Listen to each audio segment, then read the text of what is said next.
प्रेम से बोलो जय जय जगन्नाथ की जय जय बलदेव जीव की जय जय सुभद्रा माता की भक्तमंडली भक्तिमती मायरा এইবার চলুন শুনবো জয় জগন্নাথ নীলাচলে নীল মাধবের কথা। এই নীল মাধব সম্বন্ধে আপনারা কে কতখানি জানেন আমি জানি না, তবে আমি একটু বলবো। কুরুক্ষেত্রের যুদ্ধ শেষ, ভগবান শ্রীকৃষ্ণ যখন যদু বংশ ধ্বংস হয়ে গেল, গান্ধারীর অভিশাপ পূর্ণ হলো, স্বয়ং ভগবান দেখলেন এইবার আমাকে লীলা অবসান করতে হবে। তাই তিনি বালিবধের পাপের শেষ ইচ্ছা পূর্ণ করবার নিমিত্তে গাছের ডালে পা ঝুলিয়ে বসলেন।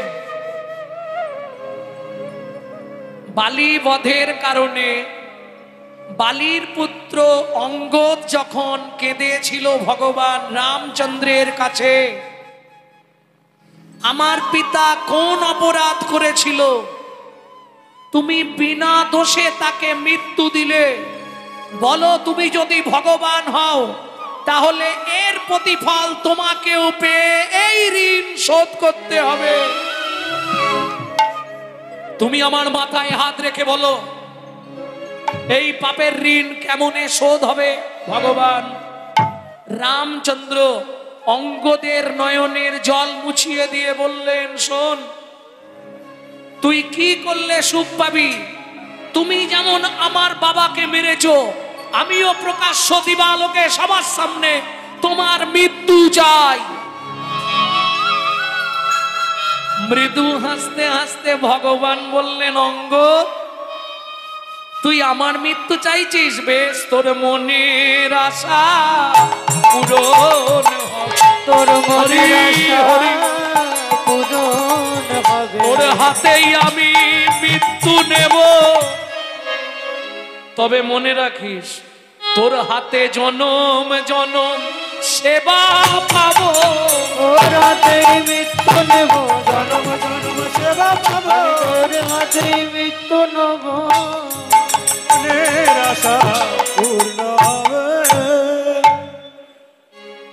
ভক্তমন্ডলী ভক্তিমতী মায়েরা, ভগবান শ্রীকৃষ্ণ যখন যদু বংশ ধ্বংস হয়ে গেল, মনের দুঃখ একটা দুটো নয়, 56 কোটি। আমাদের একটার কিছু হলে তো কান্নাগোল পড়ে যায়, তাই না? 56 কোটি যদু বংশ পটপট করে মরে শেষ। কৃষ্ণ ভাবলেন দেরি করে লাভ নেই, বেচারি অনেকক্ষণ থেকে আশা করে বসে আছে, কি তাই না? অনেকক্ষণ ধরে আশা করে বসে আছে, কখন আমাকে মারবে, তোর ইচ্ছাটা পূর্ণ করে দে। ভগবান কি করলেন? তরুমূলে উঠলেন, গাছের ডালে বসে আর পা দুটোকে একসঙ্গে করে কোক পাখির মতো দুলাচ্ছে। অঙ্গদ পরজন্মে জন্মগ্রহণ করলো জরাব্যাধ। ভগবানের ওই চরণকে লক্ষ্য করে অঙ্গদ দূর থেকে পিতৃবধের ঋণ পরিশোধের নিমিত্তে ভগবান শ্রীকৃষ্ণের অঙ্গে আঘাত করলেন। অঙ্গদ কিন্তু তখন বুঝতে পারেনি ওটা কৃষ্ণের চরণ। তুই না বুঝলে কি হবে, আমি কথা দিয়েছি তোর হাতে মরব, তোর ইচ্ছা না থাকলেও আমি তোর হাতেই মৃত্যু নেব। আস্তে ভগবান শ্রীকৃষ্ণ যখনই পায়ে তীর লাগলো, আপনারা বলুন, কোন ব্যক্তির যদি পায়ে একটা গুলি করে কেউ, সে মরে যায়? সামান্য একটা তীর লাগলো কোথায়? দক্ষিণ পদের তর্জনী অঙ্গুরিতে। সঙ্গে সঙ্গে ভগবানের দেহটা মাটির ওপর পড়ে গেল। ভগবানের দেহ তো মৃত্যু হয় বলা যাবে না, নিজেই নিজের দেহ অবসান করলেন। খবর গিয়ে পৌঁছালো, ছুটে এলো উদ্ধব মহারাজ, ছুটে এলো অর্জুন, ছুটে এলো পঞ্চপাণ্ডব সহ সমস্ত ভক্তবৃন্দ। হা কৃষ্ণ, প্রাণ কৃষ্ণ বলে সবাই যখন কাঁদছে, অর্জুন মনে মনে ভাবলেন দেরি করে লাভ নেই, প্রাণ যখন গেছে দেহের সৎকার করতে হবে। কি করলেন? চন্দন কাঠে ঘি মাখিয়ে ওই সমুদ্র সৈকতে, সমুদ্রের তীরে চিতা সাজানো হলো। চিতা বোঝেন তো? চিতা সাজিয়ে ভগবান আসতে, এদিকটা একটু ধ্যান দিন। এটা অনেক কষ্টে কদিনের মধ্যে ব্রহ্মাণ্ড পুরাণ থেকে বার করেছি। এরপরে কিছু বলবো স্কন্দ পুরাণ থেকে। চিতার ওপর ভগবানের দেহটা তোলা হলো। এইবার অর্জুন অগ্নি সংযোগ করবে। যতবার চেষ্টা করে ততবার নিভে যায়। এসে দাঁড়ালেন স্বয়ং অগ্নিদেব। কি বলছে শুনুন তার বক্তব্য। কাঁদি কহে অগ্নিদেব, শোনো হেয় জু,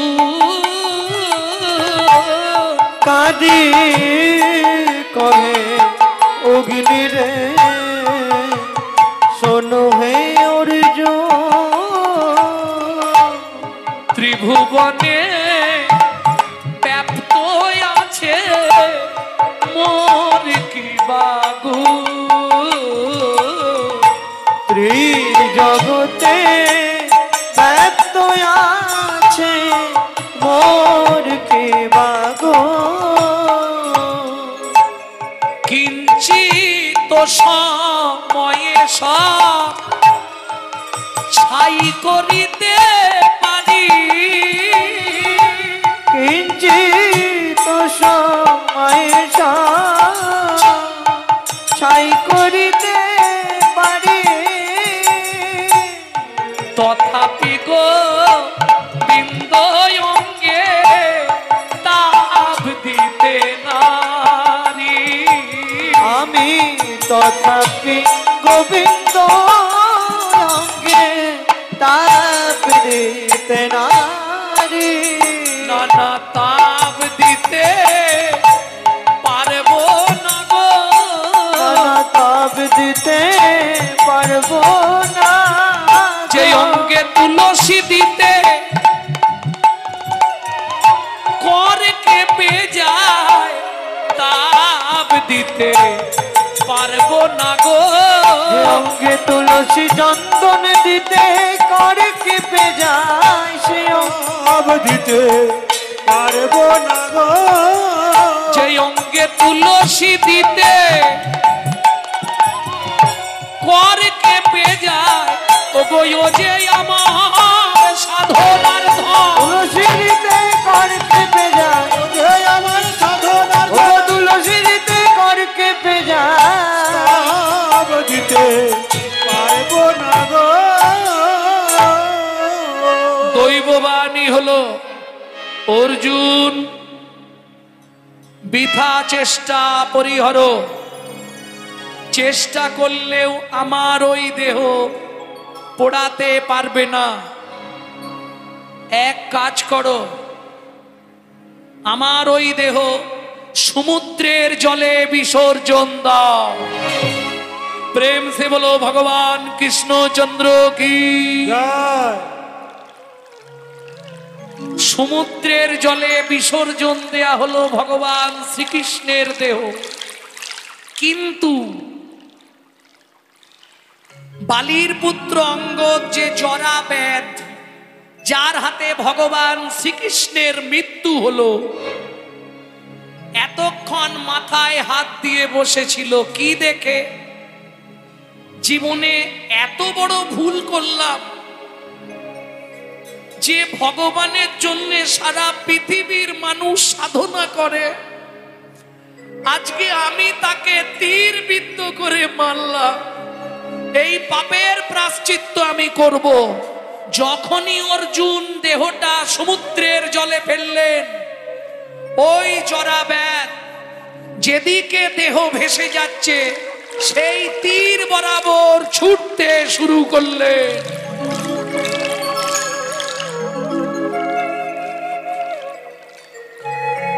ছুটতে ছুটতে ছুটতে ছুটতে আর পাচ্ছে না। প্রায় 3 বৎসর ভগবান মনে মনে ভাবছে তোর পাপের প্রায়শ্চিত্ত হোক, তবে তো তুই আমায় পাবি। এসে পৌঁছালো ভগবান শ্রীকৃষ্ণের দেহ সমুদ্র সৈকতে, আর পাচ্ছে না। ক্ষমা করো ও গো দয়া মা,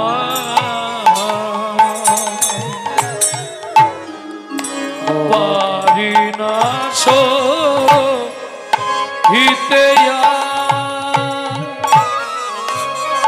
ক্ষুধা জ্বালা দুঃখ পারি না সহিতে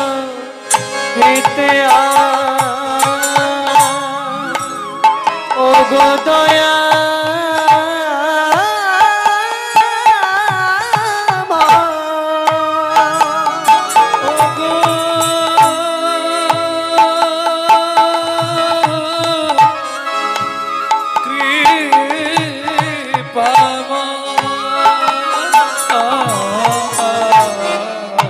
পারি না সহিতে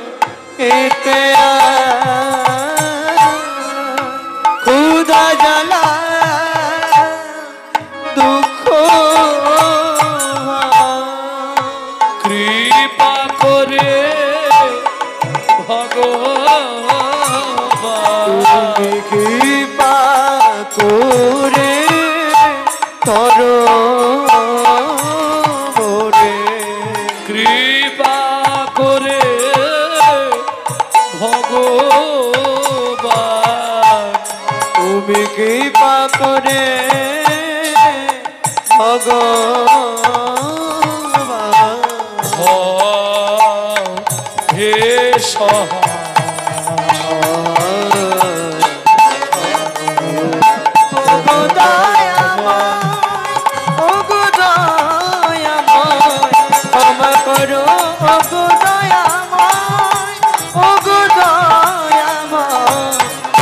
করো ও গো দয়াময়। হবে না।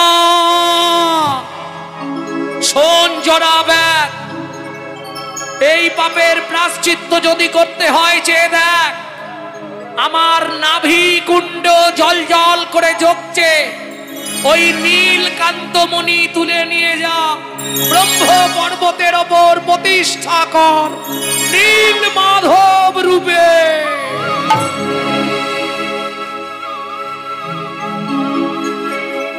তোর বংশেই তোর বংশের নাম হবে সবার বংশ, তোর বংশেই আসবে আমার অংশ সদৃশ বিশ্বা বসু,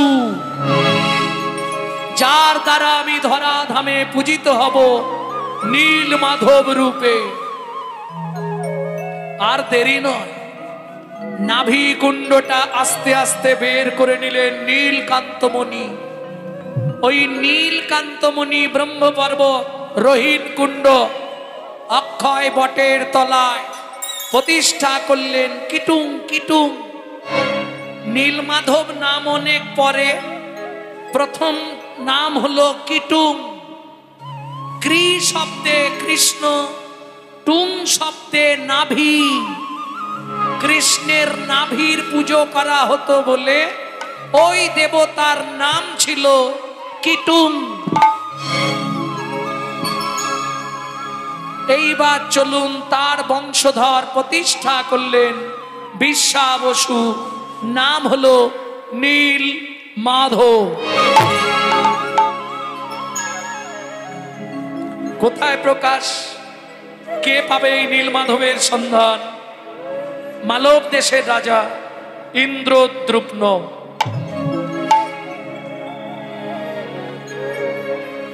অবন্তী নগরের রাজা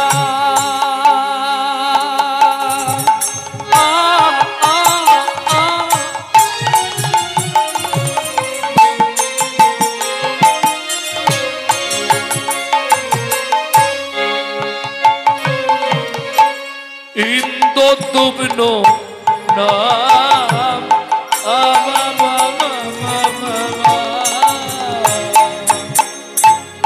অবন্তী নগরের রাজা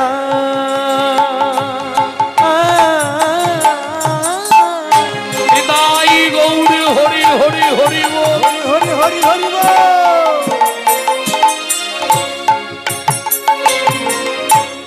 ইন্দ্রদ্যুম্ন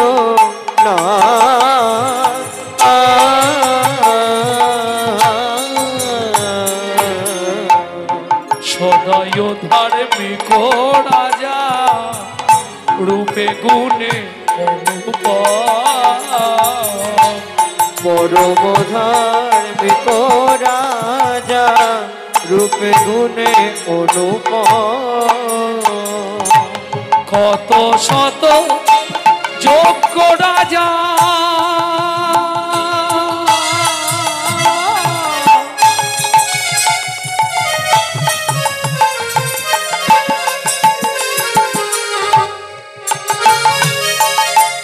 করে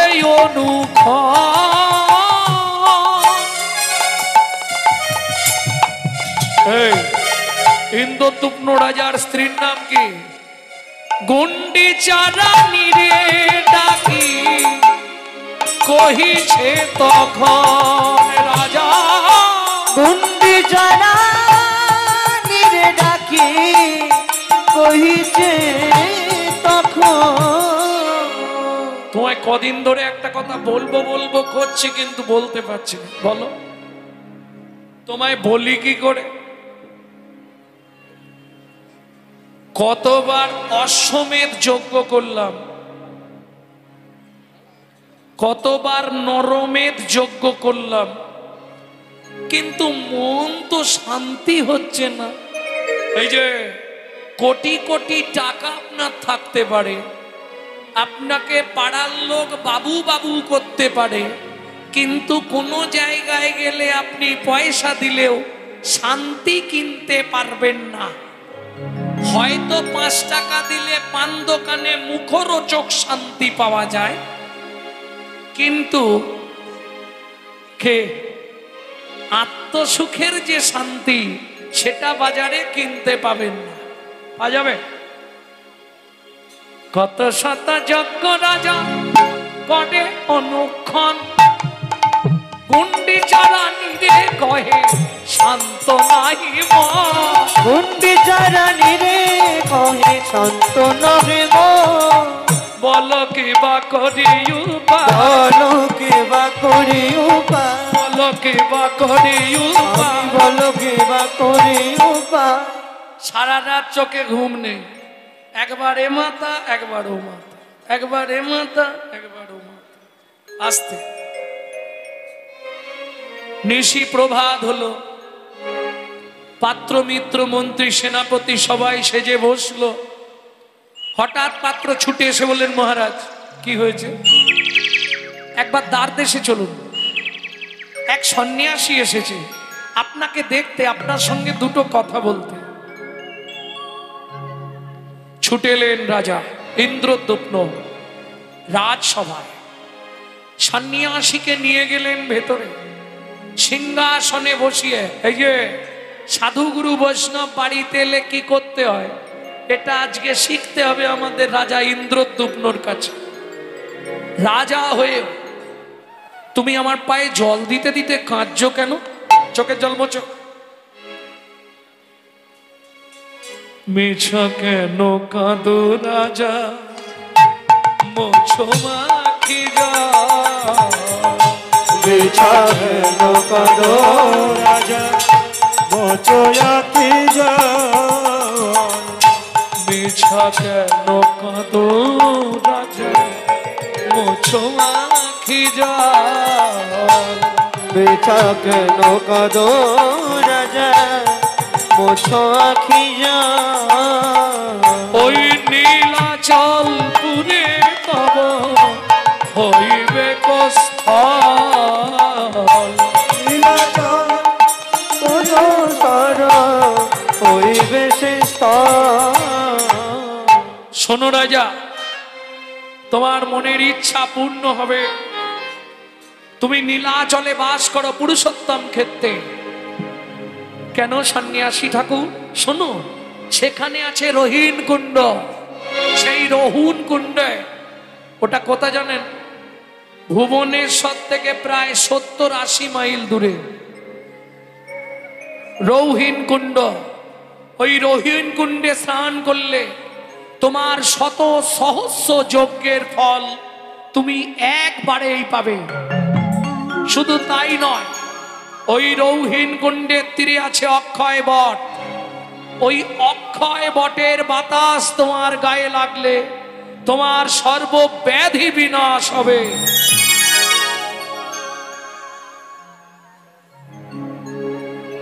সন্ন্যাসী, সন্ন্যাসী, সন্ন্যাসী, তুমি কোথায়?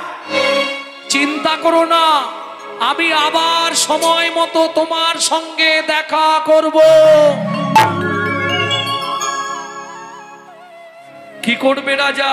শুনিয়া ব্রহ্মের বাণী চিন্তামৃত হন তখনই। শুনিয়া ব্রহ্মের বাণী চিন্তান্বিত হয় তখনই। শুনিয়া ব্রহ্মের বাণী চিন্তামৃত হয় তখনই। শুনিয়া ব্রহ্মের বাণী চিন্তান্বিত হয় তখনই। মহাচিন্তায় বললেন রাজা, নীলাপুরে নীলাচলে বানাইব পুরী। নীলাচলে বানাইব পুরী। নীলাচলে বানাইব পুরী। আমি নীলাচলে বানাইব পুরী। বলো কে ভাই আমায় সন্ধান দেবে? কে ভাই আমায় সন্ধান দেবে? কে ভাই আমায় সন্ধান দেবে? কে ভাই আমায় সন্ধান দেবে? মহারাজ চিন্তা করবেন না। কে এসে দাঁড়ালো? রাজ ব্রাহ্মণ, যিনি প্রত্যেক দিন রাজমহলে পূজা পাঠ করে। আপনার কথা আমি সব শুনেছি মহারাজ, আমি চেষ্টা করলে পারবো না, পারবে একজন, সে হলো আমার ভাই বিদ্যাপতি। বেশ, তোমার ভাইকে তাহলে ডেকে পাঠাও। এসে দাঁড়ালেন বিদ্যাপতি। জয় হোক মালবের রাজা ইন্দ্রদ্যুম্নের জয় হোক। মহারাজ, আমি পারবো নীলমাধবের সন্ধান করতে। পারবে? পারবো, তবে সঙ্গে কিছু সৈন্য সামন্ত লোকজন দিতে হবে। শুনেছি পাহাড়, নদী, পর্বত, বন থেকে বনান্তর অতিক্রম করে যেতে হবে সেই নীলগিরি। মন্ত্রী, সেনাপতি, তোমরা তৈরি হয়ে নাও, বিদ্যাপতির সঙ্গে সবাই চলো। কদিন? 7 দিন গেল। একদিন দুদিন করে 7 দিন গেল। কি হলো? ইন্দ্রদ্যুম্নের জয় দিয়ে বাহির হলেন দলবল নিয়ে বিদ্যাপতি। কি দাঁড়ালো চলুন দেখি। দেখিতে দেখিতে দিন কাটিতে লাগিল।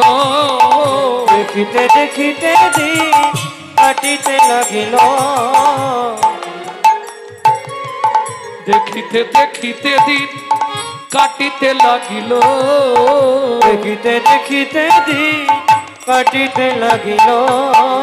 7 দিন পদে সবে ফিরিয়া আসিল। 7 দিন পরে তবে ফিরে আসিল। না মহারাজ, আমাদের পক্ষে সম্ভব নয়, আমরা পারবো না। ওই ভয়ানক জঙ্গল, বড় বড় সাপ ঘুরছে, হিংস্র জন্তু জানোয়ার ঘুরে বেড়াচ্ছে, আমরা কেউ পারবো না মহারাজ। একে একে সবাই ফিরে এলো। সবাইকে দেখছি, সে কোথায়? আমি বলেছিলাম না মহারাজ, আমার ভাই ফিরবে না, ও নীল মাধবের সন্ধান নিয়ে তবে আসবে। কে চলল? রাজা ইন্দ্রদ্যুম্নের কথা রাখতে, শুধু কথা রাখতে নয়, নীল মাধবকে একবার হৃদয়ে ধরব এই আশা নিয়ে ছুটে চললেন বিদ্যাপতি।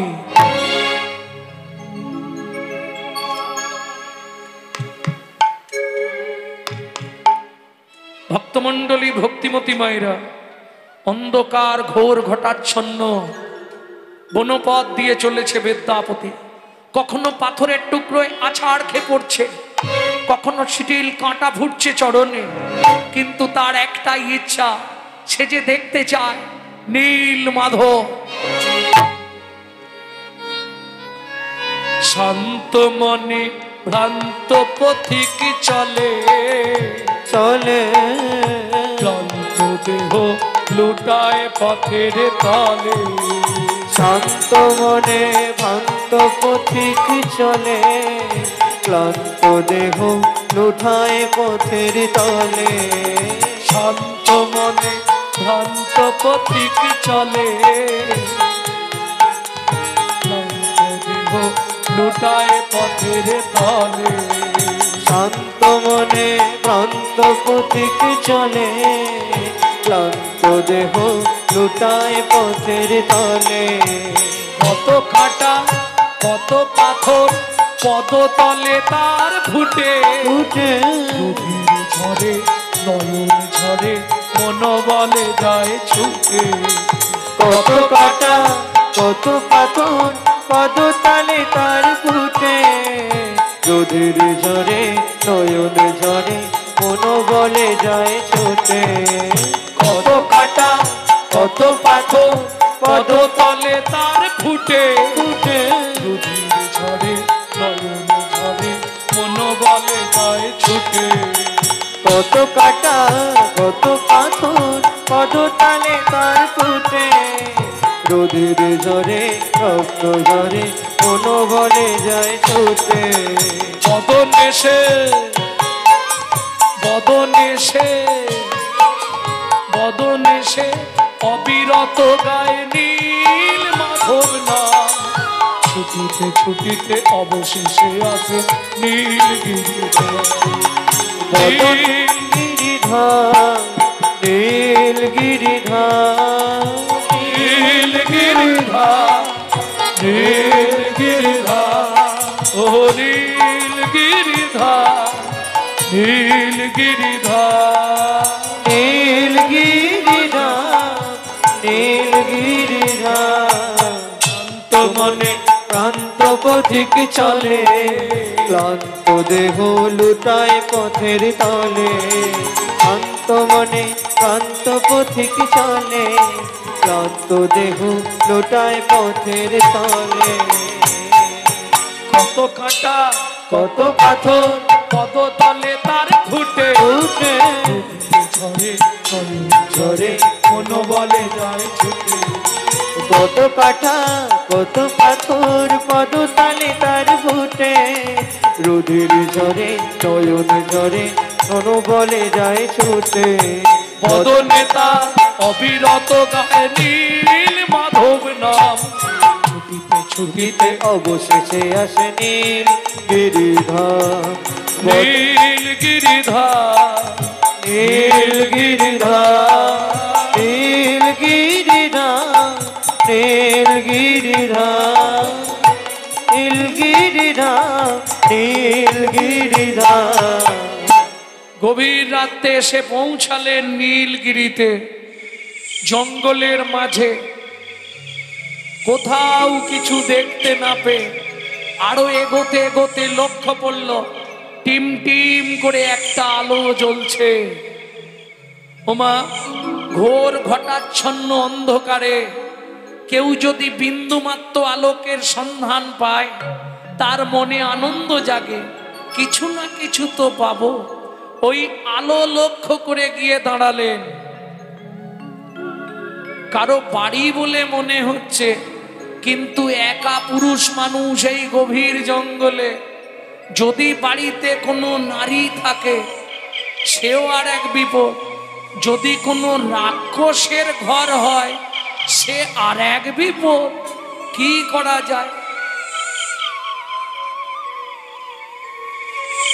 এইখানেই দাঁড়াই, দেখি কি হয়।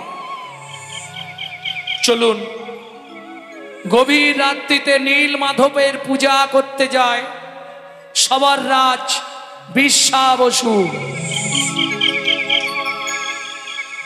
তখনকার দিনে ছিল ডিম লাইট, জানেন ডিম লাইট দেখেছেন? ওই জ্বালিয়ে নিয়ে বেরিয়েছে। বিদ্যাপতি দাঁড়িয়ে আছে দূরে অন্ধকারে। সবররাজ বিশ্বা বসুকে বিদায় দিচ্ছে তার কন্যা ললিতা। বাবা সাবধানে যাও। বিশ্বা বসু চললেন কিটুং নীলমাধবের পূজা করতে। সেই সুযোগে বাবাকে বিদায় দিয়ে যখনই চোখ ফেরাতে যাবে, হঠাৎ লক্ষ্য পড়ল অন্ধকারে কে যেন দাঁড়িয়ে আছে।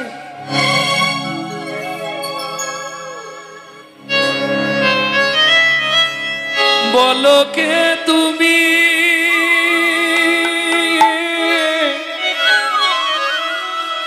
বলো বলো বলো বলো কে তুমি, তুমি দাঁড়ায়ে রয়েছ আধারে। বলো কে তুমি,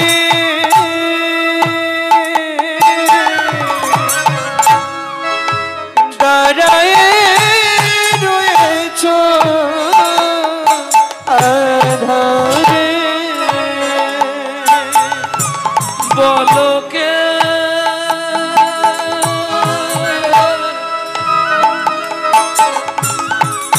বলো বলো বলো বলো বলো কে তুমি, দাঁড়ায়ে রয়েছ আধারে।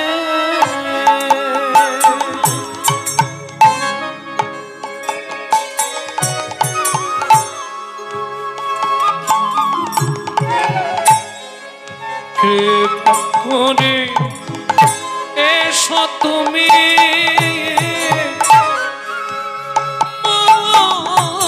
কুঠিরে। বলো কে তুমি, দাঁড়ায়ে রয়েছ আধারে।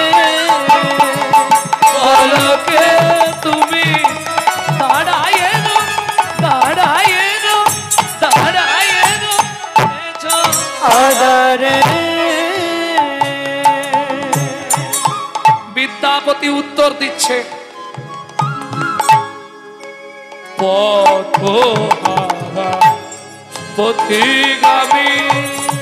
নিধর গনি ধর গনি ধর মারে মারে গনি ধর গনি ধর নিধর গনি দপা পথহারা পথিগামী। খুঁজ ফিরি বনে বনে পথহারা। বলিহারি বলিহারি পথিগামী। ও গভীর সিনে গো, ও গভীর সিনে পথহারা পথিগামী। খুঁজে ফিরে বনে বনে সযতনে সঙ্গ পাই। সযতনে সঙ্গ বনে হৃদয়ে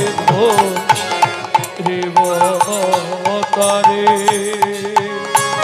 কে তুমি, দাঁড়ায়ে রয়েছ আধারে। বলো কে তুমি, নাই গো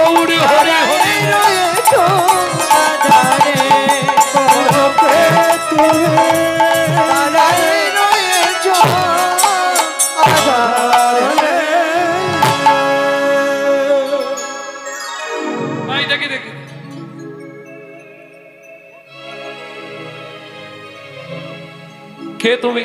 কোথা থেকে আগমন তব? এখন বনের মধ্যে নির্জন বনে, চম্পার মা এদিকে দেখো, নির্জন বনের মধ্যে মেয়ে ছেলের সঙ্গে কথা বলা, এই রে ঝামেলার ব্যাপার। কি হলো?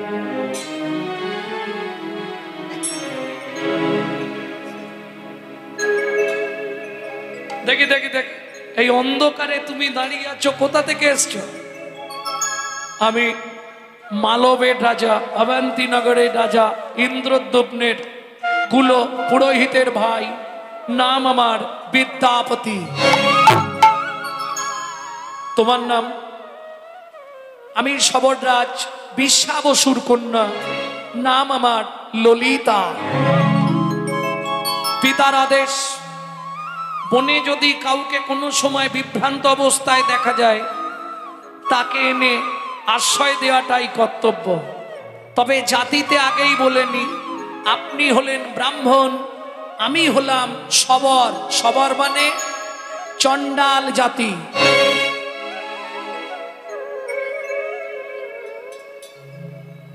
কিছু মনে হচ্ছে নাকি? এসো এসো এসো, এই দালানটায় বসো, ঘরের ভেতরে নিয়ে যাব না। বাবা আসো, হ্যাঁ ওইখানেই বসো, ওইখানেই বসে থাকো। তো কি মনে করে?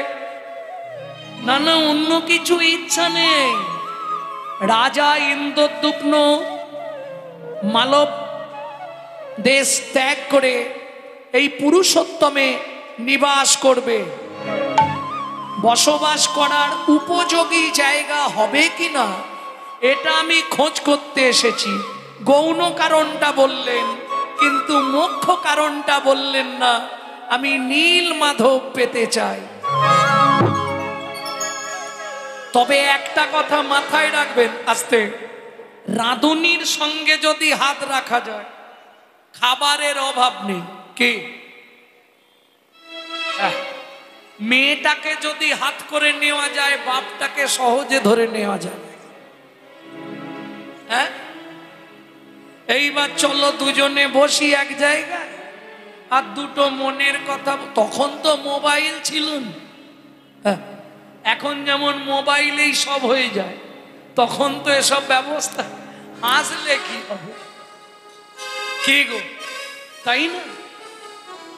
দুঃখ করার কিছু নেই। তখন তো দুটো তিনটে জিনিস না এই সমাজটাকে ধ্বংস করছে। রাগ করবে না বলবো, দাদাদেরকে খাচ্ছে বিবিতে, আর সারা দুনিয়াটাকে খাচ্ছে মোবাইল আর টিভিতে। তাতে রাগ করো, করলে যা হবে হবে।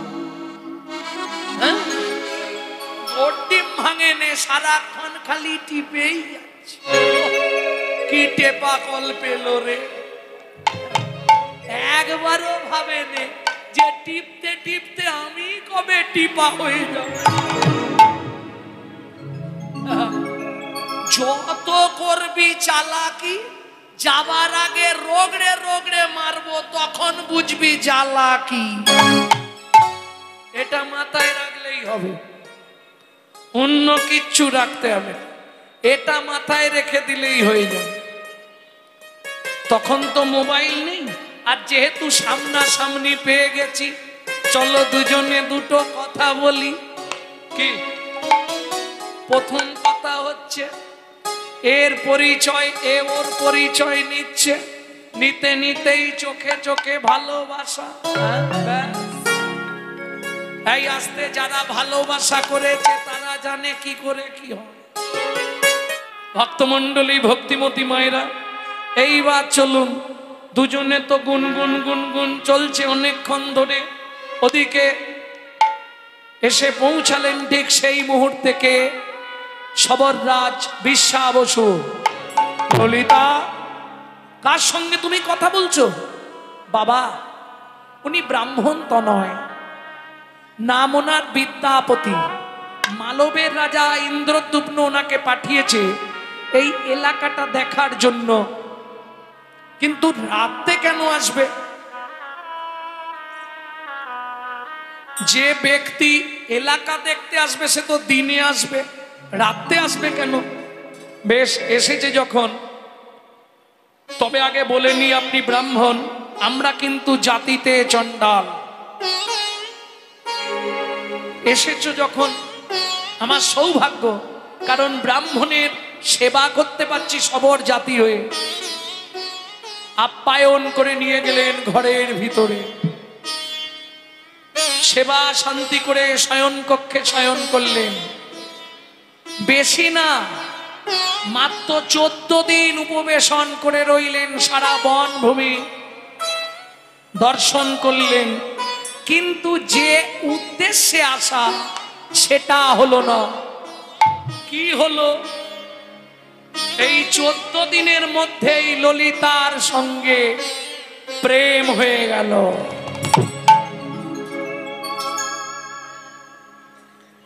বাবা, কি ওই ব্রাহ্মণের ছেলে আমায় বিয়ে করতে চায়? বলিস কি রে মা, সে তো আমাদের সৌভাগ্য, জাতিতে আমরা সবার। ব্রাহ্মণের ছেলে বিদ্যাপতি, অত সুন্দর দেখতে, সে তোকে বিয়ে করবে? সত্যি বলছিস মা? আচ্ছা, আমি আজ জিজ্ঞেস করি। রাত্রিতে বিশ্বা বসু বিদ্যাপতিকে নিয়ে বসলেন। এ কি তোমার সত্যি মনের ইচ্ছা? দেখুন, আপনি সবর রাজ, আপনাকে মিথ্যে কথা বলবো না, মন থেকে আপনার কন্যাকে আমার ভালো লেগেছে। এবার যদি ওর ভালো লাগে, যদি আপনার অনুমতি থাকে, তারপর বাকিটা তো ভগবানের ইচ্ছা। আমি ইচ্ছা করলেও হবে না। ব্রাহ্মণের ছেলে মিথ্যে কিন্তু বললেন না, বাকিটা ভগবানের ইচ্ছা। দেরি করে লাভ নেই, শুভস্য শীঘ্রম। কটা বাজলো?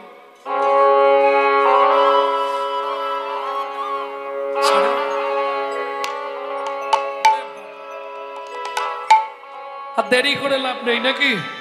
চলুন বিয়েটা দিয়েই দিই। এদিকে বিয়ে দেওয়া হয় তো আওয়াজ ওঠে।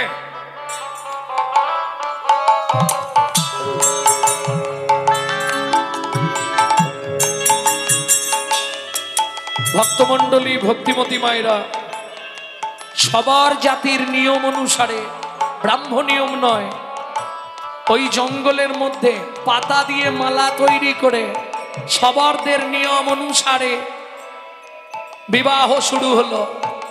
আমাদের বিয়ে যেমন বাজনা হয়, ওদের বিয়েতে কি বাজে জানেন? ঢাক ঢোল কাশি।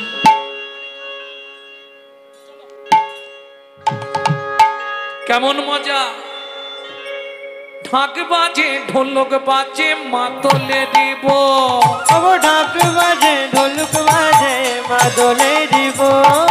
ঢাক বাজে, ঢোলক বাজে, মাদলে দিব। ঢাক বাজে, ঢোলক বাজে, মাদলে দিব। ললিতার বিয়েতে উঠলো উত্তর, ললিতার বিয়েতে করলো উত্তর। ললিতার বিয়েতে উঠলো উত্তর। ললিতার বিয়েতে করলো উত্তর। শোনো, জাতিতে সবর, আমার ক্ষমতা নেই এই যা ভক্ত আছে এতজনকে নিমন্ত্রণ করা।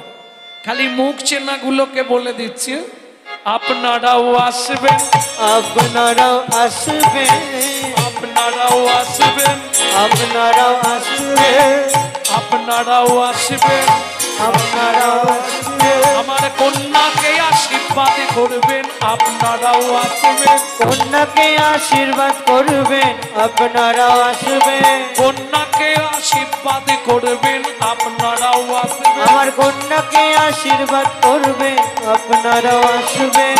ঢাক বাজে, ঢোলক বাজে, ঢাক বাজে, ঢোলক বাজে, মাদলে দিব। ঢাক বাজে, ঢোলক বাজে, মাদলে দিব। ঢাক বাজে, ঢোলক বাজে, মাদলে দিব। ললিতার বিয়েতে উঠলো উত্তর, ললিতার বিয়েতে উঠলো উত্তর। ললিতার বিয়েতে উঠলো উত্তর। ললিতার বিয়েতে উঠলো উত্তর। ঢাক বাজে, ঢোলক বাজে, মাদলে দিব। ঢাক বাজে, ঢোলক বাজে, মাদলে দিব। দিব ঢাকে বাজে ঢোলক বাজে মাতলে দিব ওগো ঢাক বাজে ঢোলক বাজে মাদলে দিব ললিতার বিয়েতে উঠলই উত্তর ললিতার বিয়েতে উঠলো উত্তর বলে হরি বল হরি বল হরি বল হরি বল হরি বল হরি বল হরি বল হরি বল উঠিল আনন্দের রোল হরি বল হরি বল উঠিল আনন্দের সবাই তোল তোল বাহু তোল হরি হরি হরি তোল বাহু তোল উঠিল আনন্দের রোল তোল বাহু তোল উঠিল আনন্দের রোল তোল বাহু তোল উঠিল আনন্দের রোল হরি বল হরি বল হরি বল হরি বল বহু সমারোহে বহু আনন্দে বিয়ে হলো। এইবার কি হচ্ছে? পুষ্প বরিশন হচ্ছে, উলুধ্বনি। দেখি একবার জোর করে।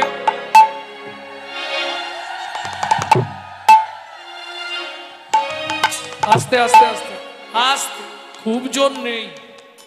একবার জয়ধ্বনিটা জোর করে হোক। নিতাই গৌর প্রেমানন্দে হরি বল দেখি জোর করে। উলুধ্বনি জয়ধ্বনি ধ্বনি জয় ধ্বনি হরিল ভুবন উলুধ্বনি জয় ধ্বনি হরিল ভুবন ধ্বনি জয় ধ্বনি হরিল ভুবন স্বর্গ হইতে দেবে করে পুষ্প বরিশন ওগো স্বর্গ হইতে দেব করে পুষ্প বরিশন স্বর্গ হইতে দেবে করে পুষ্প বরিশন ওগো স্বর্গ হইতে দেব করে পুষ্প বরিশন স্বর্গ হইতে দেব করে পুষ্প বরিশন আবার স্বর্গ হইতে দেব করে পুষ্প বরিশন ভক্তমণ্ডলী ভক্তিমতী মায়েরা, সমারোহে বিবাহ সুসম্পন্ন হলো সবররাজের কন্যা ললিতার সঙ্গে বিদ্যাপতি। বিয়ের পরের দিন কাল রাত, তারপরের দিন বাসর ঘর। ভক্তমণ্ডলী ভক্তিমতী মায়েরা, বাসর ঘরে কে কাকে চায় আজকে চেয়ে নিতে হবে। যদি কোনো গোপন ইচ্ছা থাকে, আমাকে একটা বড় দেখে ওই সীতাহার করে দেবে বলো কি, ওই একটা চাবার দিন। আর জামাই কখন চাইবে? বিয়ের পরে যখন খেতে বসবে, যদি কোনো গোপন ইচ্ছা তাকে খাবে না, শিখিয়ে দিচ্ছি। যারা নতুন বিয়ে করবে শুনেন, এই রাহুল ভালো করে শুনেন, কেমন? বিয়ে করে ফেললি তো, যখন খেতে দেবে কিছুতেই মুখে তুলবি না। শাশুড়ি একবার বলবে, শ্বশুর একবার বলবে, সবাই বলবে খেয়ে নাও বাবা, খেয়ে নাও, নো খাবো না। কেন খাবে রে? এইবার তখন কি দরকার সেটা বলবি। খাবো না। কেন খাবে না? আমার একটা চাই। ওই যে পাক দেয়া গাড়ি আছে না, লাথি মেরে পাক দেয়, ওই গাড়ি একটা চাই। ব্যাস, ওই সময় না খেলে রাজি হয়ে যাবে বাটি। জানে জামাইটা না খেয়ে সারা রাত থাকবে, যা দিয়ে দে। হ্যাঁ, বিদ্যাপতি খাচ্ছে না কিছু। সবররাজ বিশ্বা বসু জিজ্ঞেস করছে কি চাই? বলে আমার কিচ্ছু চাই না, কিচ্ছু চাই না। যদি কিছু চাওয়ার থাকে আপনাকে নয়, আপনার মেয়েকে বলবো। ঠিক আছে, তুমি মন ভরে প্রসাদ পেনো, তোমার যে ইচ্ছা থাক আমি সেটাই পূর্ণ করব। কে বললেন? বিশ্বা বসু নয়, ললিতা। আনন্দ করে খেলেন, কিন্তু যেন মনে হচ্ছে মানুষের রান্না নয়, এ তো অমৃত খাচ্ছি। কি করে অমৃত এলো? তাহলে শুনুন। প্রত্যেক দিন গভীর রাত্রে দেবতাগণ আসে নীল মাধবের সেবা করতে। বিশ্বা বসুর পুজোর পর নীল মাধবের সেবার দক্ষ আসে। শচী রান্না করে ইন্দ্রের ঘরণী।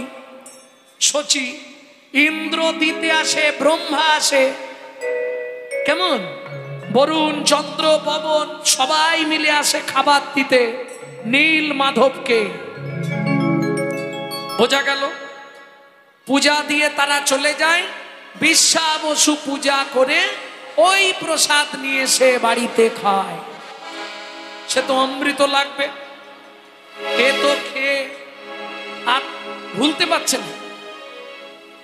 ললিতা বলো, এই খাবার তোমরা বানাও? বললে সে তোমায় বলা যাবে না, খাচ্ছ খেয়ে নাও, সে অনেক কথা। না না, আমায় বলো না। না বলা যাবে না। আরে বলো না আমায়। আচ্ছা রাত্রে বলবো। এইবার রাত্রিবেলা ললিতা বলো, এ খাবার কিসের? এই রকম স্বাদ আমি জীবনে কারো কোথাও খাইনি, আমাদের রাজমহলে এরকম রান্না হয়নি। এ খাবার কোথা থেকে এলো? যা মুখে দেওয়ার সঙ্গে সঙ্গে গাত্র রোমাঞ্চ হচ্ছে, অঙ্গে পুলক জাগছে, হৃদয়ে প্রেম জাগছে, মনে ভক্তি বাড়ছে। এ খাবার কোথায় পেলে? এই যে একটা কথা বলি, ছোট্ট করে একটা গল্প বলি। আমার মূলো বাগান থেকে কেউ প্রত্যেক দিন মূলো তুলে নিয়ে যায়। ব্যাপারটা কি? রাত জেগে বসে দেখবো কে মূলো তুলে। হ্যাঁ, এখন ভোঁদড়ের মা সারা রাত জেগে বসে আছে, কে মূলো তুলে নিয়ে যায়। দেখে স্বর্গ থেকে একজন নামছে, হরি বল হরি বল। কে তুমি? বললে আমি স্বর্গের পরী। এখানে কেন এসছো? বলে মূলো চুরি করতে। বলে এই দাঁড়াও, তোমাকে যেতে দেবো না। প্রত্যেক দিন আমার মূলো তুমি চুরি করো, এর জন্য তোমার শাস্তি হয়। বলে কাউকে বলবে না, তোমাকে স্বর্গে নিয়ে যাব। কাউকে যদি না বলো তোমাকে স্বর্গে নিয়ে যাব। বলে হ্যাঁ গো, কাউকে না বললেও আমার বামুনটাকে বলতে হবে না। স্বামীকে বলে আসি। ঠিক আছে, বলে এসো। স্বামীকে গিয়ে বলছে আমি স্বর্গে যাব। স্বামী বলে তাহলে বামুনি আমাকে তুমি নিয়ে চলো, কাউকে বলবে না। ব্রাহ্মণ ঘরে চাবি দিয়ে পাশের বাড়িতে চাবি রাখতে গেছে। যতীনের মা জিজ্ঞেস করছে, বামুন দাদা কোথা যাবি রে? বলে স্বর্গে যাব। কাউকে বলবি। ব্যাস, এই হতে হতে মোটামুটি জানা জানি। কেন জানো? মেয়ে ছেলে হলো পেট পাতলা। ও মানে কি বলবো, 20 বছর আগেকার পুরনো কথা, ঢেকুর দিলেই ফটাস করে বেরিয়ে যায়। ব্যাস, জানাজানি হয়ে গেল। ললিতা বলছে, শোনো গো, শোনো গো পতি, তোমায় আমি বলি মনের কথা। মনের কথা। এ প্রসাদ মানুষের বানানো নয়, মানুষের বানানো নয়। ওগো স্বর্গ হতে আসি যত দেবগণ, প্রসাদ সেবা দেয়।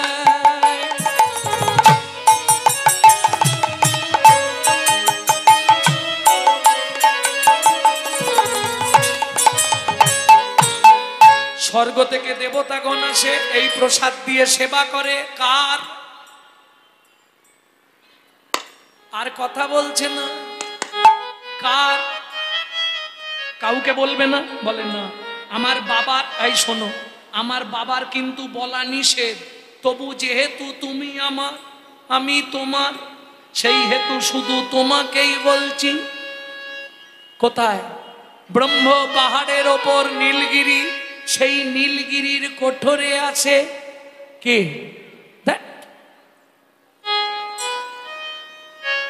কিংটুং। কি আছে? কিটুং। কিটুং আগে থেকে ছিলে না, এই এসছো বোধহয়, ওই জন্য। কিটুং কি মানে? কৃষ্ণ। আর টুং মানে কি বলেছিলাম? এই টুং মানে কি বলেছিলাম? নাভি। কৃষ্ণের নাভি নীলকান্ত মণি, যার পরিচিত নাম নীল মাধব। যা বলে দিয়েছে, আনন্দে মগ্নয়তি বিদ্যাপতির মনরে।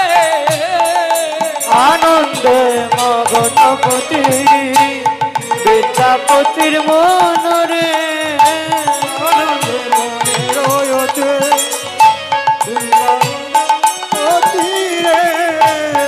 আনন্দে মগ্নপতি বিদ্যাপতির মনরে।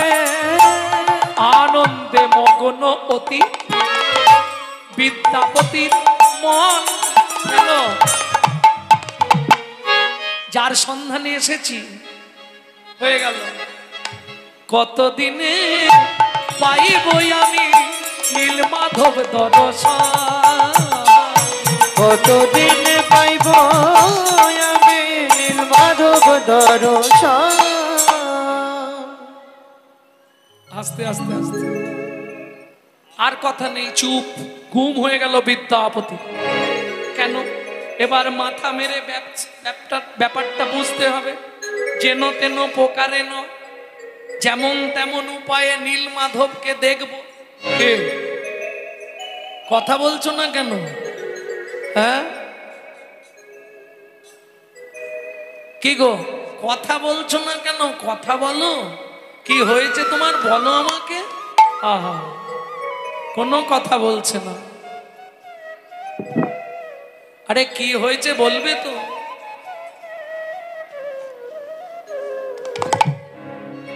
বড় আশা জেগেছে। আরে বলো, থামলে কেন? তুমি আমার স্বামী, তুমি নালে আমাকে কে বলবে? ললিতা, কি আমার একটা আশা পূর্ণ করবে? নিশ্চয়ই করব। বলো কি আশা তোমার? বড় আশা জেগেছে তোমার নীল মাধব পাবো বলে, হৃদয় মা বড় আশা জেগেছে তোমার নীল মাধব পাব বলে, হৃদয় মাঝে। রাধে রাধে। বড় বড় আশা জেগেছে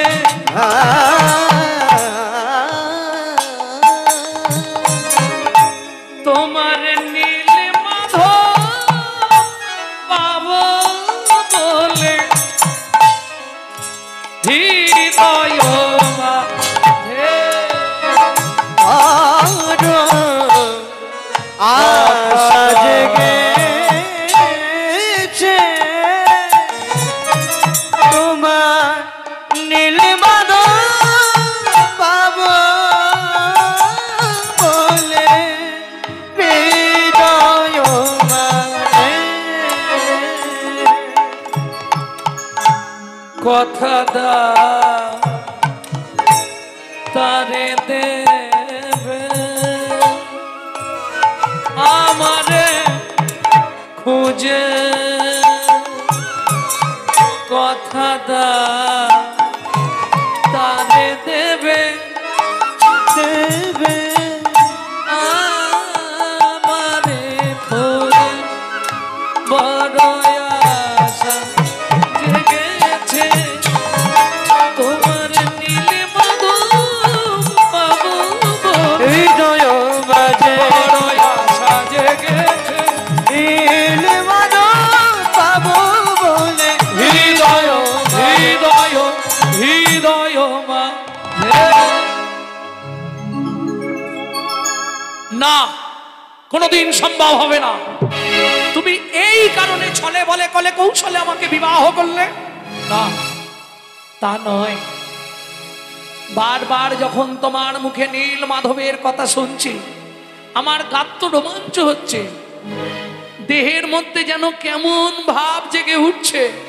একবার ললিতা, আমি তোমার স্বামী হয়ে তোমার কাছে ভিক্ষা চাইছি, একবার আমাকে নীল মাধব দর্শন করাও।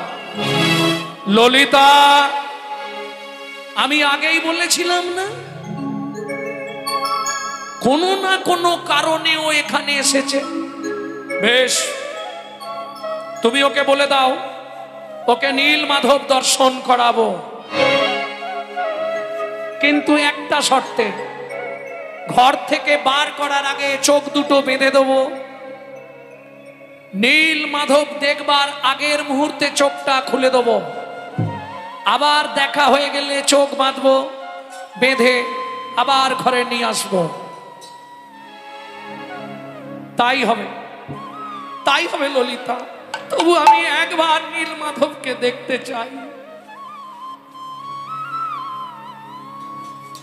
বেশ্যা বসু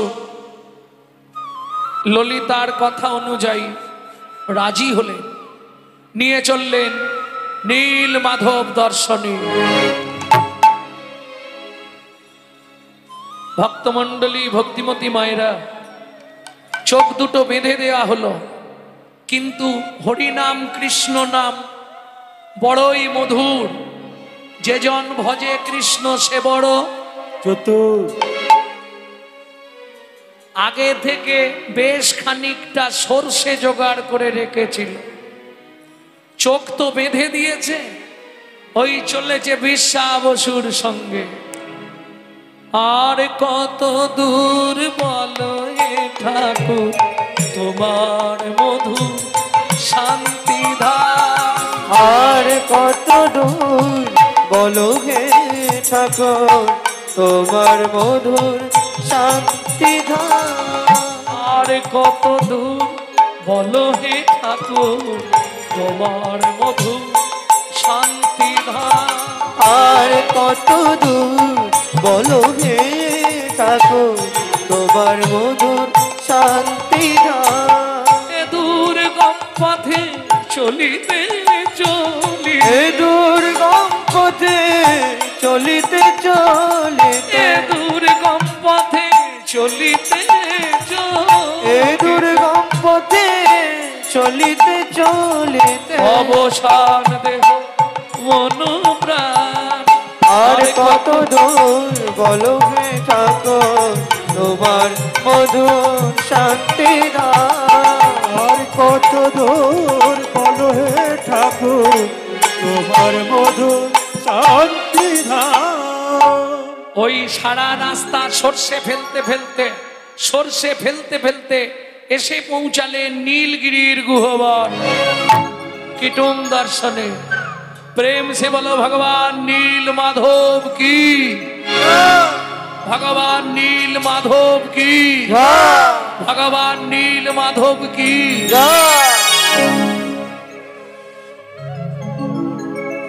যা চোখ খুলে দিয়েছে দেখেই চমকে উঠল বিদ্যাপতি। অনুপমা রূপনা তনু মনোরা, চন্দ্রজিনী নিরমল নয়নাভিরা। ওগো চন্দ্রজিনী নির্মল নয়নাভিরা, চন্দ্রজিনী নিরমল নয়নাভিরা। ওগো চন্দ্রজিনী নির্মল নয়নাভিরা। মৃদু মুখে মৃদু হাসি রূপ সুনির্মল, মৃদু হাসি রূপ সুনির্মল। চন্দ্রপ্রভা সমদূতি যেন সেই উজ্জ্বল। চন্দ্রপ্রভা সমদূতি কেন সেই উজ্জ্বল। ওই নীল মাধব দেখতে দেখতে দু চোখ দিয়ে অশ্রু ঝরে পড়ছে। হয়েছে দেখা, নীল মাধবকে প্রণাম করলেন। প্রণাম করে দাঁড়ানোর সঙ্গে সঙ্গে আবার চোখ বেঁধে দেওয়া হলো। নিয়ে এলেন আপন কুঠিরে বেশ্যা বসু। ঘরে এসে গেছো, চোখ খোলো। খুলে দিলেন চোখের বাঁধন, চোখ খুললেন বিদ্যাপতি। ললিতাকে বললেন, ললিতা আমার জীবন ধন্য, আমার জীবন ধন্য, আমার জীবন ধন্য হয়ে গেল। গভীর ঘুমে আচ্ছন্ন হলেন দুইজন, ললিতা বিদ্যাপতি। গভীর রাত্রিতে তার মনের ইচ্ছা পূর্ণ করবে। কেন? সে যে কথা দিয়েছে রাজা ইন্দ্রদ্যুম্নকে, আর নয় সজ্জা বেশ ছাড়ি ছুটিয়া চলিলা, সজ্জা বেশ ছাড়ি ছুটিয়া চলিল অবন্তী নগরে। রাজা ইন্দ্রদ্যুম্ন দেখি তারে আনন্দ অন্তরে। রাজা ইন্দ্রদ্যুম্ন দেখি তারে আনন্দিত মনে। বলে এতদিন পরে ফিরে এসেছে, এতদিন পারে ফিরে এসেছে। মহারাজ দেরি করবেন না, আসতে কদিন লাগলো? আরো 14 দিন। দেরি করলে হবে না, সর্ষে যখন ফেলেছি 14 দিনে গাছ হয়ে গেছে। দেরি করে আল্লাহ আপনি কি করলেন? সৈন্য সামন্ত নিয়ে রাজা চললেন কোথায়? নীল মাধব উদ্ধারে। খবর এসে পৌঁছে গেল কোথায়? বিশ্বাবসুর কানে। সবার রাজ বিশ্বাবসু, এতদিন তোমার সেবা পেয়েছি গোপনে, আর গোপনে আমি থাকবো না, আমি প্রকাশ হব নীলাচলে জয় জগন্নাথ রূপে। জয় গৌর হরি বল। কিন্তু কীটন দর্শন হলো না রাজার। কেন? বিদ্যাপতি মাথা কুটতে শুরু করলো নীল মাধবের সম্মুখে, নিজের কপাল ফাটিয়ে রক্ত ভাসিয়ে দিল। এতদিন ধরে তোমার সেবা করে শেষ পর্যন্ত তার ফল এই, আমার সেবিত বিগ্রহ অন্য কেউ সেবা করবে না। দুঃখ করো না, দুঃখ করো না সবর রাজ বিশ্বাবসু। রাজা ইন্দ্রদ্যুম্ন এসে পৌঁছাবে, কিন্তু আমায় সে পাবে না। শুরু হলো তুমুল ঝড়, জল, বৃষ্টি। আস্তে আস্তে বালি উড়ে পড়তে পড়তে চাপা পড়ে গেল নীল মাধব। লোকজন দিয়ে খুঁড়তে শুরু করলো রাজা ইন্দ্রদ্যুম্ন। কি হলো শেষে? চলুন গিয়ে দেখি। যত খুঁড়ে তত দেখো পাতালেতে যায়। নীল মাধবে না দেখিয়া করে হায় হায়। নীল মাধবে না দেখিয়া করে হায় হায়। নীল মাধবে না দেখিয়া করে হায় হায়। ওগো নীল মাধবে না দেখিয়া করে হায় হায়। রাজা, আমায় তুমি পাবে না, ফিরে যাও। আমার নাভি আবার ভেসে গেছে, নিচে দিয়ে সমুদ্রের জলে চলে গেছে। লক্ষ্য করো, আমার দেহ এতদিনে কাঠে পরিণত হয়েছে, সমুদ্রের জলে ভাসছে। ভগবান শ্রীকৃষ্ণের দেহ কাষ্ঠরূপে। 100টা হাতি বাঁধা হলো সমুদ্রের জল থেকে তুলবার জন্য। 100টা হাতি দড়ি দিয়ে বাঁধা হলো কাঠটাকে তুলে নিয়ে যাবার জন্য, কিন্তু সম্ভব হলো না। কেন? তিনি কথা দিয়েছিলেন, যতক্ষণ সবজরাজ বিশ্বাবসু আমায় না স্পর্শ করবে, ততক্ষণ আমায় পৃথিবীর কোনো শক্তি নেই তুলতে পারবে। ভক্তমণ্ডলী, ভক্তিমতী মায়েরা, বিশ্বাবসু গিয়ে স্পর্শ করলো, নিজে হাতে সেই কাঠের গুড়ি তুললেন। এইবার কি হলো? ব্রাহ্মণের বেশে হরি চলিলেন তরা করি। ব্রাহ্মণের বেশে হরি করিলেন তরা করি। স্বয়ং ভগবান বিশ্বকর্মা রূপ ধরে এলেন, বিগ্রহ নির্মাণ করলেন। শোনো রাজা, 21 দিন সময় লাগবে। তার আগে দ্বার উন্মোচন করলেন, যে পর্যন্ত হবে ওই পর্যন্তই বিগ্রহ রয়ে যাবে। 14 দিন হয়ে গেল, ভেতরে আওয়াজ বন্ধ হয়ে গেছে। রানী গুন্ডিচা দেবী আর থাকতে পারলেন না। মহারাজ, আমি আপনাকে বলছি, নিশ্চয়ই ওই মিস্ত্রি মারা গেছে। এতদিন ধরে না খেয়ে না দিয়ে কেউ থাকতে পারে? খুলে দেখুন মহারাজ, মনে হয় মারা গেছে। যা দ্বার উন্মোচন করলো, মিস্ত্রি তো নাই, ভেতরে আর কেউ নাই। কি দেখলো? ওই জগন্নাথ অর্ধ অঙ্গ বিকৃত বর্ময়। জগন্নাথে দেখি তবে কাঁদে ঘনে ঘন। ব্রহ্মাই আসি করিল মূরতি স্থাপন। ব্রহ্মাসি করিল মূরতি স্থাপন। ব্রহ্মাই আসি করিলেন মূরতি স্থাপন। ব্রহ্মাসি করিলেন মূরতি স্থাপন। সবে মিলে জয় দাও বলো হরি হরি। সবে মিলে জয় দাও বলো হরি হরি। সবে মিলে জয় দাও বলো হরি হরি। সবে মিলে জয় দাও বলো হরি হরি। জয় জয় জগন্নাথ স্থাপন হলো নীলাচলপুরী।